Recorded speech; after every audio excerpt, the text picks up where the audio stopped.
Meus queridos irmãos, que a paz de nosso Senhor Jesus Cristo esteja em nossos corações. O tema de conflito de gênero que a gente trouxe semana passada despertou muito interesse, muitas dúvidas. Então hoje a gente continua ainda em torno do sexo, segundo Emmanuel.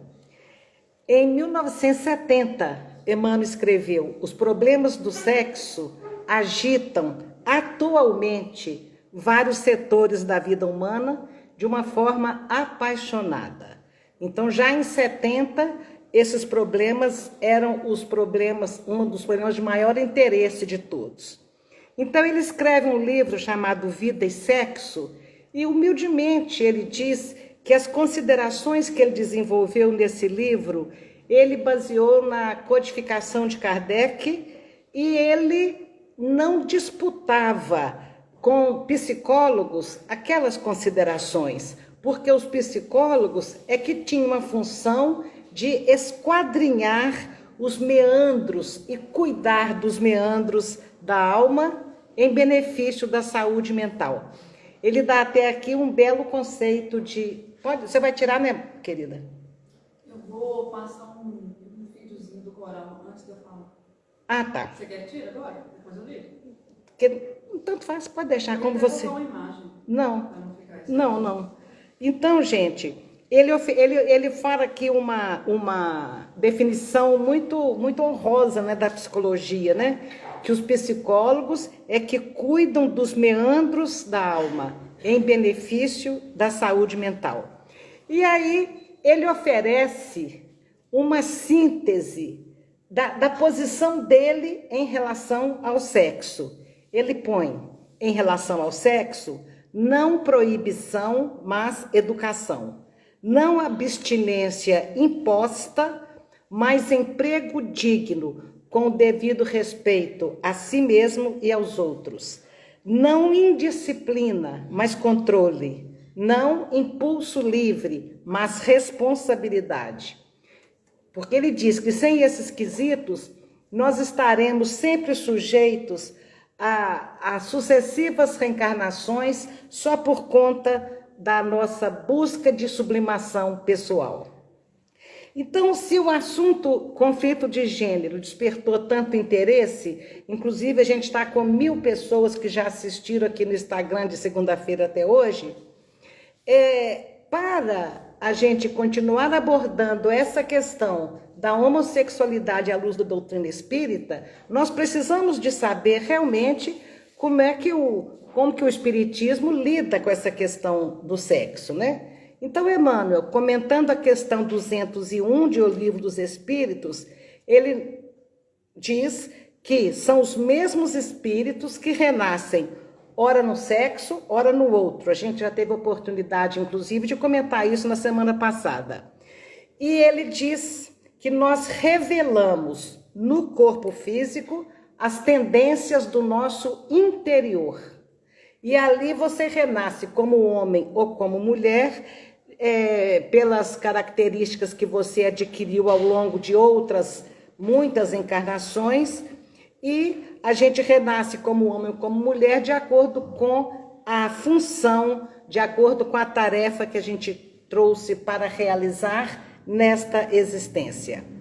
E Emmanuel diz que além dessa questão da gente refletir no corpo físico o sexo do interior, tem a questão que ele fala que independente dos sinais morfológicos, ou seja, independente do sexo que o corpo traz, nós podemos encerrar extensa problemática em se tratando de vinculações e inclinações viciosas, inclinações várias. Aqui, vocês percebem que ele está dizendo que, independente do sexo morfológico, nós temos o que ele não definiu, mas que a gente já encontrou essa definição semana passada, um sexo no corpo e um sexo diferente na alma, né?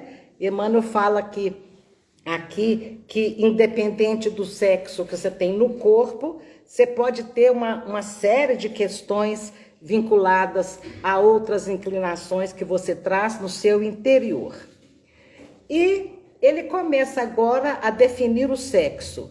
O sexo, ele diz, não é só um atributo respeitável, mas um atributo profundamente santo da natureza, exigindo educação e controle. Essa postura do Emmanuel vir a público dizer que o sexo era algo santo é uma postura de vanguarda, porque naquela época o sexo ainda não era considerado algo santo. Pelo contrário, algumas posturas religiosas até mostravam o sexo como algo sujo. É uma postura de vanguarda porque ele só era considerado santo há 50 anos atrás em sua função reprodutora. E os casais eram aconselhados em algumas escolas religiosas a manterem relação sexual apenas com a finalidade de reprodução. E Emmanuel diz que, além dessa função de reprodução, que Emmanuel diz que, através do sexo, fluem as forças criativas para trazer os espíritos à reencarnação, e com isso espera-se que esses espíritos chegando ocorram a formação de um lar. O sexo também concorre para as bênçãos das famílias, para as alegrias realizadoras do afeto. Isso é algo bem Emmanuel, bem de vanguarda, né? Para as alegrias realizadoras do afeto e para o tesouro inapreciável dos estímulos espirituais. Quer dizer, então o sexo envolve uma função muito mais complexa do que a gente possa conseguir ver ou pensar. E ele continua definindo que sexo é espírito e vida a serviço da felicidade e da harmonia do universo. Por que ele fala disso? Porque a mesma força criadora de atração que nos atrai uns aos outros é a mesma força de atração que atrai um astro, um corpo celeste, a outro corpo celeste numa perfeita harmonia, fazendo com que a força, por exemplo, de gravitação universal faz com que um cometa seja atraído para um planeta e ele pode circular a uma distância fixa, sem trombar, sem que as órbitas se misturem. Então, o sexo é espírito e vida a serviço da felicidade humana e da harmonia do universo. Sendo assim tão forte, ele reclama responsabilidade e discernimento. E aqui ele diz que nós precisamos conhecer essas forças genésicas que nós temos e que nós precisamos saber usar essas forças genésicas, observando como, com quem e para o que nós estamos utilizando essas forças genésicas. Ele também diz que todas essas questões que envolvem o uso ou abuso dessas forças está subordinado à lei de causa e efeito, e tudo que a gente fizer com o outro nessa área, alguém vai fazer com a gente mais à frente. E Emmanuel, comentando ainda sobre essas questões tão importantes da nossa vida, essas questões que despertam tanto interesse, ele fala que a integração de duas pessoas para a comunhão sexual começa habitualmente no namoro. E aqui ele traz alguns conceitos interessantes. As pessoas se descobrem, desenvolvem o processo de atração, começam o namoro, e ele traz duas definições lindas para o namoro. Ele fala que é um período de doce mistério ou de suave encantamento. Depois do período de namoro, então primeiro surge a atração, começa o período de namoro, que é esse período de suave encantamento, depois começa o período de noivado, que é um tempo onde o casal deve aproveitar para se conhecer, para a visão que cada um tem da vida, do futuro, porque muitos conflitos surgem porque durante o noivado não se conversou sobre qual seria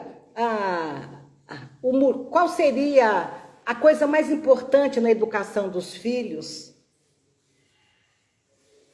Como cada um queria levar a sua profissão, o que cada um pensava da manutenção da casa. Então, às vezes, a pessoa, nos 6 últimos meses do noivado, só se fala na festa, no bolo, no vestido, na flor, na música, não sei mais o quê, e a relação do casal fica totalmente comprometida, porque era um período para cada um conhecer o que o outro pensa a respeito da vida e de tudo.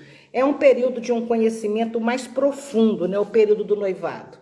Depois Emmanuel continua a sua sequência. Depois do noivado vem o casamento e vem os filhos. Com isso, então, a constituição da família, que Emmanuel diz que depois da humanidade, a instituição mais importante que existe na Terra é a família, pela função educadora e regenerativa que ela tem.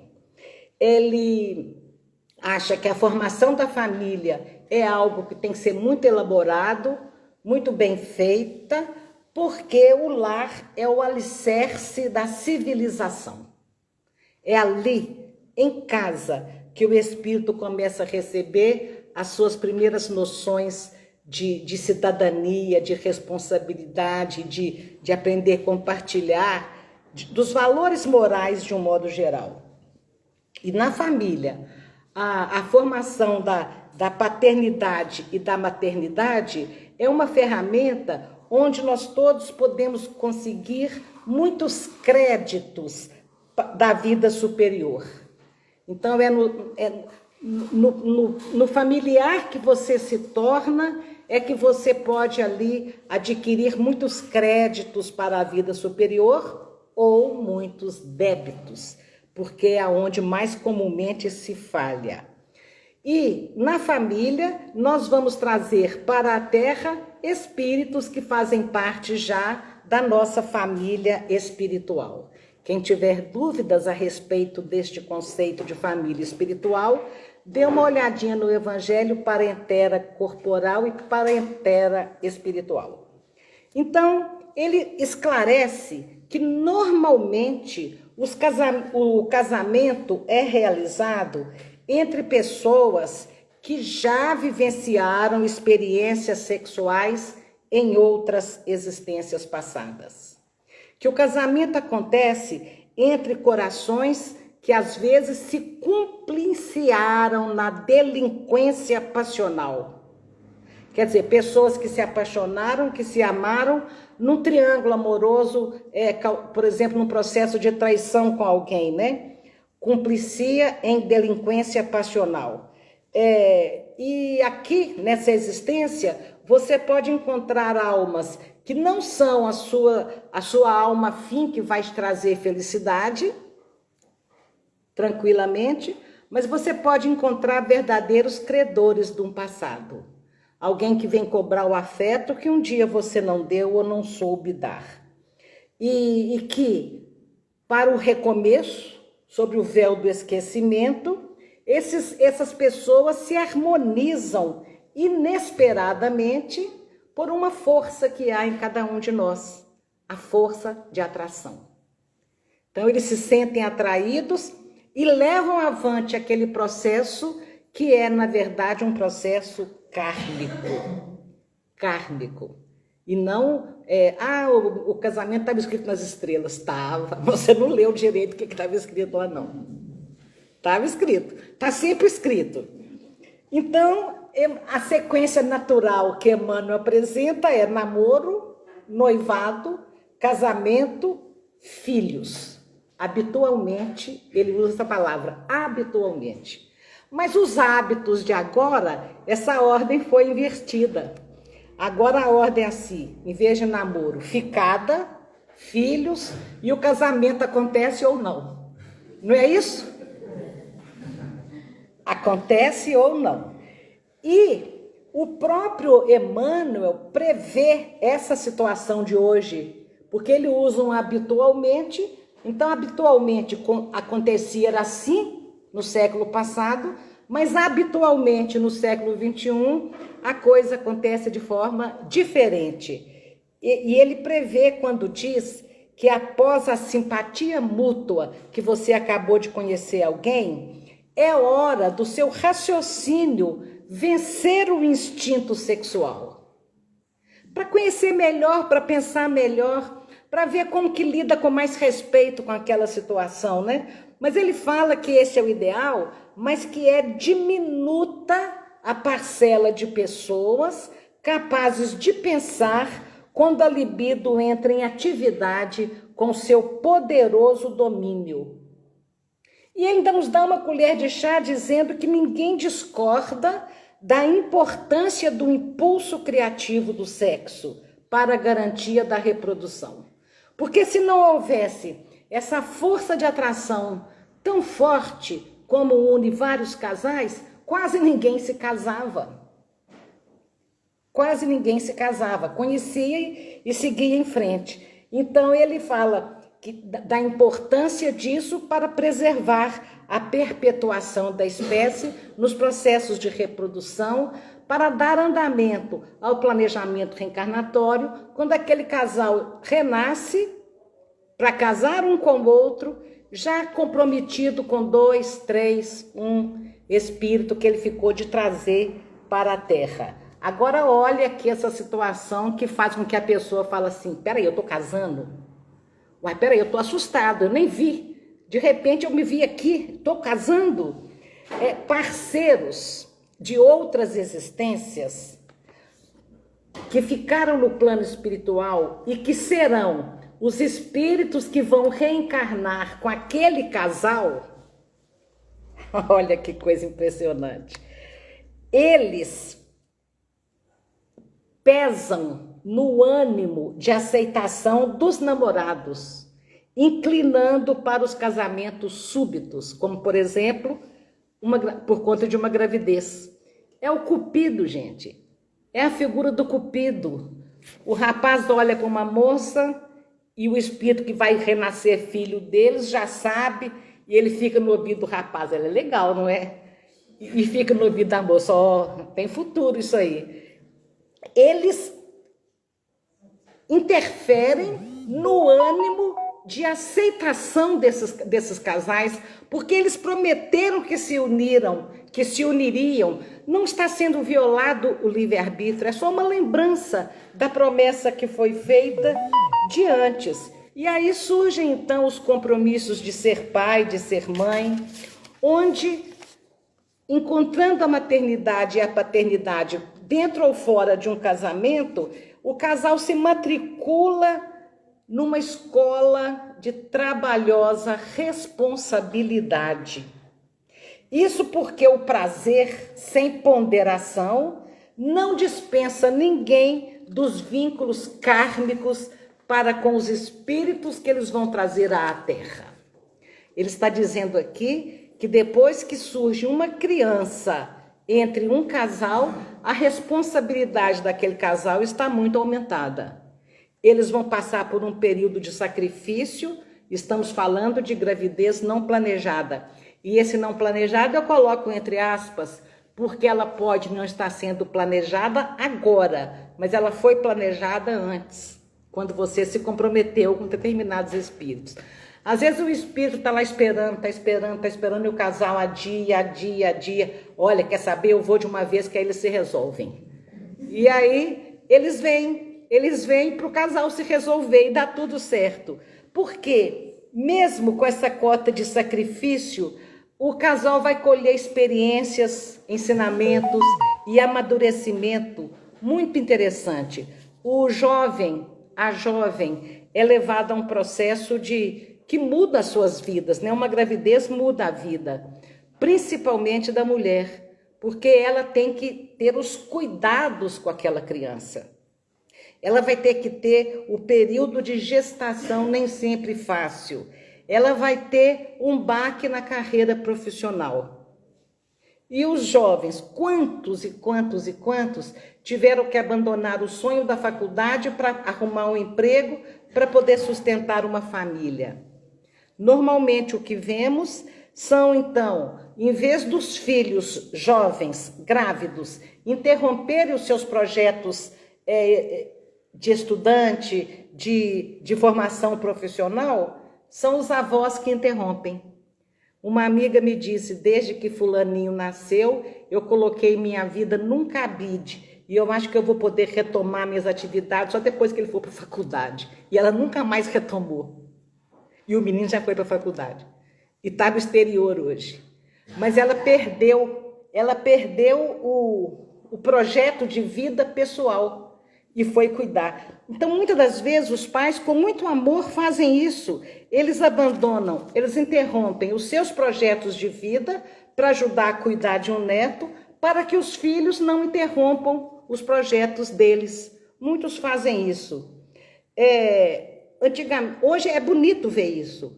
Chico Xavier, ele quase...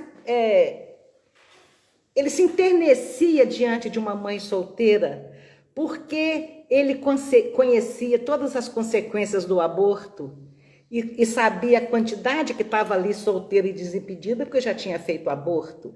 Então, a mãe solteira para ele não era o símbolo da mulher que foi imprevidente. Mãe solteira para ele.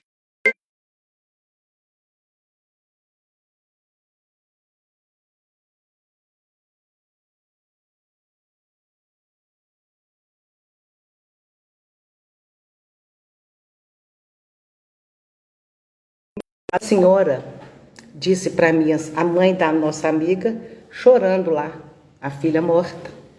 E uma senhora ao meu lado disse assim, não te conto uma coisa, minha filha, a mais velha, minha filha está grávida. E eu preferia minha filha morta, eu invejo dona fulana. Isso é pesado, né? Me perdoem. Eu preferia minha filha morta do que grávida. Com que cara que eu vou olhar papai e mamãe do século atrasado ainda, os pais. E eu fiquei assim horrorizada de ouvir aquilo, até que ponto o preconceito, até que ponto a satisfação para os outros é mais importante do que o amor. Depois eu me encontro na periferia de Confins, uma senhora sem o maior preparo acadêmico, sem a menor condição de nada, uma simples lavadeira, a filha engravida aos 17 anos, e o irmão mais velho diz, põe para fora de casa, eu não moro na mesma casa do que uma pessoa tão desclassificada. E essa mãe, sem um dente na boca, disse, saia você então, meu filho, porque a minha filha precisa de mim agora. Então, é o amor vencendo o preconceito. E pouco a pouco, o amor aos filhos foram vencendo esse preconceito. Antigamente, nas famílias mais abastadas, se uma filha engravidasse e não tivesse mais condições de fazer um aborto sem o risco de vida, porque após 3 meses já se corre risco de vida, essas moças eram mandadas para um parente distante, onde deveria ter o filho lá e lá deixar esse filho. A roda dos enjeitados no Rio de Janeiro era prova de várias crianças nascidas nos mosteiros, para onde as moças eram levadas depois que engravidaram e não houve um casamento ali. Então, graças a Deus, o amor venceu o preconceito e hoje as coisas estão bem diferentes, embora não sejam tão fáceis assim. Então, os espíritos que renascem de um casal veem nos pais as primeiras imagens de Deus e da vida. Ali, nos pais, no amor do pai, no amor da mãe, eles vão recebendo os primeiros ensinamentos e as primeiras esperanças. Mas isso é um processo muito difícil. Segundo Emmanuel, ele usa de novo esse adjunto adverbial de modo habitualmente, ou de tempo, não sei. Habitualmente, a equipe familiar se reúne, sabe em qual base? se reúne segundo os desastres sentimentais de existências passadas, acrescentando à realidade de hoje alguns distúrbios desses desastres emocionais. E esses distúrbios pode ser aquela relação doentia, onde alguém tem um ciúme doentio, alguém tem um sentimento de posse doentio, alguém tem por um filho uma ternura descontrolada, alguém cria um filho adulto como se fosse criança, outros criam um filho criança como se fosse adulto, e esses distúrbios todos pautados em experiências do passado dificultam o trabalho que os pais têm de mais importante na vida, que é a educação dos filhos. Então surgem vários conflitos, né? Que Freud classifica como complexo de Édipo, aquele menino fixado na figura materna, aquela menina fixada na figura paterna, e Freud analisando a questão sob a vista de uma existência só, quando ali, como filho, está um ex-amante, um ex-marido, na figura de filha, está ali uma noiva abandonada. Então, nós trazemos à Terra, às vezes, espíritos adoecidos pelos desastres emocionais do passado. E o próprio pai e a própria mãe também trazem as suas questões complicadas. Então, a lei de reencarnação é que explica por que a instituição casamento é algo tão difícil de se encontrar a felicidade plena, a felicidade absoluta, onde a formação da família, da propaganda de margarina é muito raro, né? Emmanuel diz que 85% dos casamentos são baseados em lutas redentoras. É onde então você vai encontrar alguém, onde você vai ter que burilar as arestas todas que surgem ali das emoções adoecidas e empregar ao máximo a sua capacidade de amar, de compreender e de aceitar. Conhecer a lei de reencarnação explica essas dificuldades do casamento, mas não justifica. Porque o objetivo de todos nós é a aplicação irrestrita da lei de amor para que o lar seja o que ele tem que ser, uma escola bendita, abençoada e equilibrada. E não aquele local onde você quer fugir, aquele local para onde você não quer voltar quando termina o dia de serviço, você não quer voltar para casa, aquele local onde você prefere ir para a rua, para as drogas, para os vícios, para o seu quarto, para o quarto dos outros, para a internet, menos para conviver em família. E na vivência do desamor, que nós não conseguimos implantar o amor verdadeiro em nossas vidas, surge aí uma situação que Emmanuel chama de compromisso escarnecido. É algo que você não dá a menor importância, um compromisso afetivo, onde você, por nada, você vai partir para o abandono, para a traição, para o abuso de uma relação tóxica. E você vai vivendo aquelas situações e a vida vai ensinando pouco a pouco que ninguém abusa de alguém sem prejuízo a si mesmo. E que os desastres afetivos cobrem o mundo de vítimas mais do que a própria guerra. Isso é sério, né? E para que não sejamos, então, os mutilados psíquicos, é necessário não mutilar o próximo. Porque se hoje nós estamos como mutilados psíquicos, é sinal que a gente em algum momento mutilou alguém, em algum momento a gente escarneceu de um compromisso.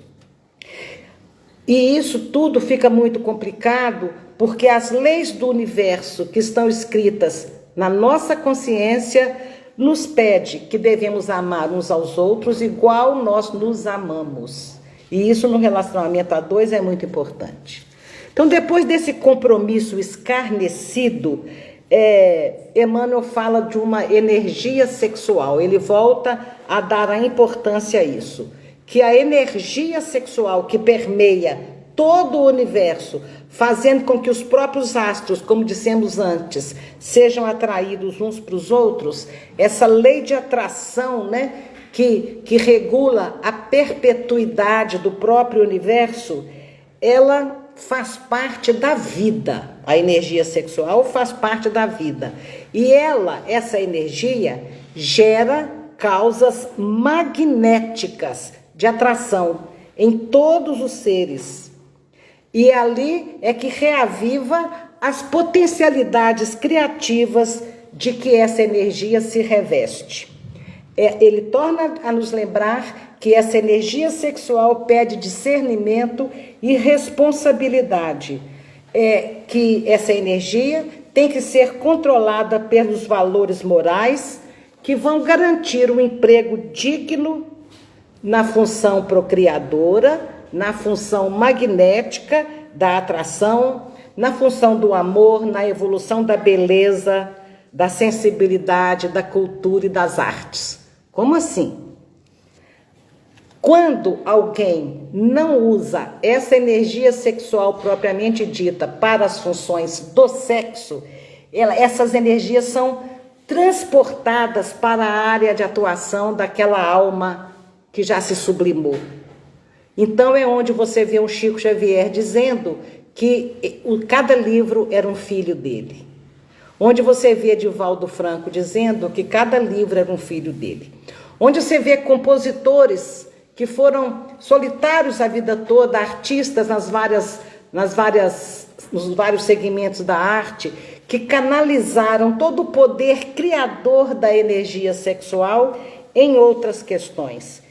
E, ao mesmo tempo, que tem os que sublimam e canalizam essa energia sexual para outras fontes criadoras, da beleza, da arte, da literatura, do que seja, como existem aqueles que usam todo o potencial da energia criadora em busca dos prazeres desenfreados, partindo para a delinquência, partindo para o desespero que você causa na vida dos outros. Tem duas formas de você usar a energia sexual, né? Com consequências felizes ou infelizes, com consequências construtivas ou destrutivas. Vai depender do emprego que você dê a essa energia. E no capítulo 6, para finalizar, Emmanuel, já estamos falando aqui há 45 minutos quase. Para finalizar, Emmanuel fala uma coisa muito interessante que muitos de nós desconhecemos. Ele fala do compromisso, que a gente já falou do compromisso escarnecido. Agora ele fala do compromisso e da comunhão sexual. Então ele fala que toda vez que uma pessoa convida uma outra para a comunhão sexual ou aceita de alguém um convite nesse sentido, há ali uma base implícita de afinidade e de confiança para que se estabeleça a comunhão sexual. E quando a conjunção sexual acontece, ambas as pessoas envolvidas neste processo entram no mesmo circuito de forças, onde a dupla vai se alimentar psiquicamente de energias espirituais muito salutares, em regime de reciprocidade. Quer dizer, A alimenta B e B alimenta A de energias espirituais. Quando um dos parceiros foge ao compromisso assumido, onde já se estabeleceu uma comunhão sexual, um dos parceiros foge sem razão justa, porque nada da lei aprisiona ninguém. Quando alguém foge sem razão justa, cansou, largou para lá, lesa o outro na sustentação do seu equilíbrio emotivo. Então, seja qual for o campo das circunstâncias em que o compromisso se estabeleceu, seja se era namoro, se era noivado, se era casamento, não importa. A comunhão sexual aconteceu por conta de uma afinidade e por conta de uma confiança. E isso vale muito mais do que qualquer aliança no dedo ou qualquer papel assinado. É um compromisso. E todas as vezes que alguém sai fora, que rompe esse sistema de permuta de cargas magnéticas, que acontece essas cargas, essa troca de alma para alma. São energias espirituais, são trocadas de alma para alma. O parceiro prejudicado, que ele fica sem essa energia, se ele não tiver conhecimento superior, autodefesa, equilíbrio emocional, autoestima, ele entra em pânico, sem que se lhe possa prever o descontrole que muitas vezes raia na delinquência. Nós vimos isso em Minas. Minas é o estado campeão de feminicídio. E hoje eu vi uma percentagem altíssima dos feminicídios, sempre por amor, entre aspas. Sempre pelo compromisso rompido. Ele não aceitou o final do relacionamento. Quer dizer, o final daquele relacionamento, para ele que não tinha maturidade espiritual, autodefesa, autoestima, equilíbrio, uma religião, valores morais, aquilo para ele é um desarranjo total da vida dele, ele se perde totalmente. E ele parte para a delinquência. Ou se mata ou mata o outro, ou os dois. Ou cai no processo de depressão, de doença e nunca mais se levanta. Ou o homem, que a mulher, quando ela sofre uma perda, estatisticamente ela parte para a depressão, o homem estatisticamente parte para a bebida, para algum vício. Estatisticamente, claro que isso varia a mancheias. Mas, então, ocorre essa delinquência contra o outro ou contra você mesmo. E tais resultados da imprudência e da invigilância repercutem no agressor, que ele vai compartilhar das consequências desencadeadas por eles próprio no outro. Exupéry estava certo. Você se torna eternamente responsável por aquilo que cativa, quando você cativou oferecendo confiança, oferecendo um suposto para sempre.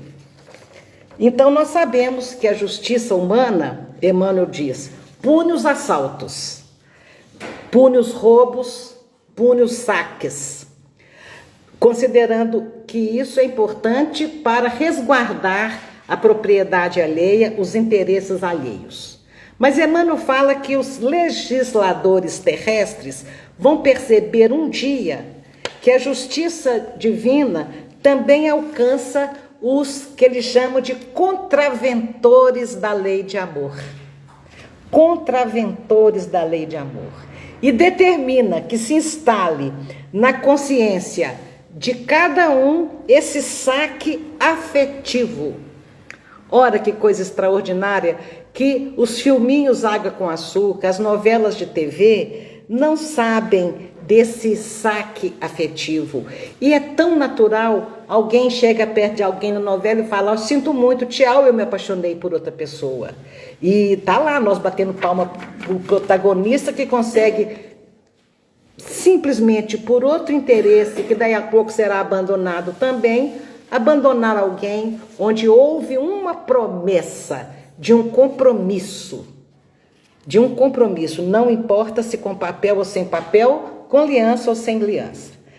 Então, Emmanuel diz que nós não escaparemos das equações infelizes desses compromissos, injustamente menosprezados.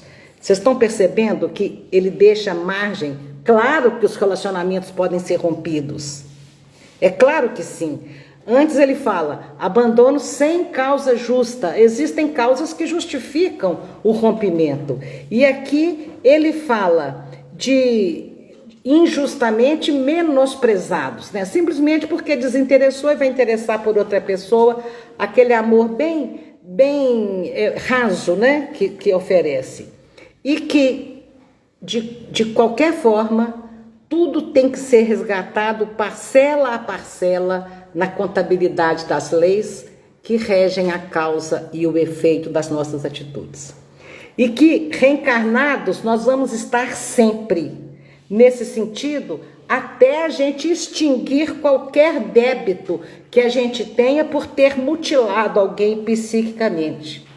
Até a gente consertar qualquer conflito que a gente tenha criado em alguém, inclusive o conflito de gêneros, que é fruto dessa situação toda, dos desarranjos, do mau uso do sexo. É fruto, sim, também disso. Ficou bem claro na nossa explicação da semana passada. Então, nós aprenderemos que o respeito a nós mesmos e ao outro é algo muito importante. E Emmanuel volta a dizer que essa pena dos contraventores da lei do amor a gente recebe uma penalogia sem cárcere aparente, mas que ninguém lesa o outro sem lesar a si próprio. Era isso que a gente pôde trazer para hoje. Na próxima semana a gente continua analisando, feitas essas considerações mais importantes de como a doutrina espírita vê as questões sexuais, da energia sexual, por meio da literatura puríssima de Emmanuel no livro Vida e Sexo. Tudo que a gente falou aqui é do livro Vida e Sexo, exceto os 2 exemplos que eu trouxe. Que Jesus nos abençoe hoje e sempre.